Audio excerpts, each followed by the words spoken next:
அட நம்ம சூரியோட ஓட்டை தாங்க காணாமாங்க. அதை பற்றி தாங்க அவர் நேராக வந்து செய்தியாளர்கிட்ட பேசியிருக்காருங்க. அதை பற்றின ஃபுல் வீடியோ நம்ம அதை பற்றி தாங்க பார்க்க போகிறோம்.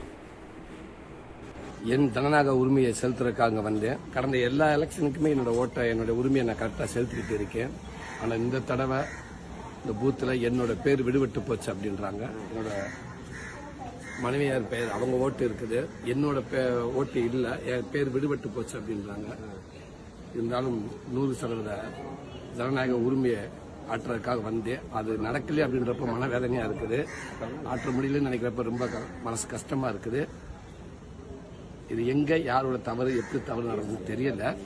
இருந்தாலும் ஓட்டு போட்டுக்கிட்டு ஓட்டு போடணும்னு சொல்றதை விட ஓட்டு போட முடியலன்ற வேதனையோட நான் சொல்றேன். தயவுசெய்து எல்லாமே 100% ஓட்டு வாக்களிச்சிருங்க. அது நம்மளுக்கு ரொம்ப முக்கியம், நம்ம நாட்டுக்கு நல்லது. தவறாம எல்லாரும் அவங்க வாக்க செலுத்திடுங்க. நான் அடுத்த எலெக்ஷனுக்கு கண்டிப்பாக என்னோட வாக்க செலுத்துவேன்.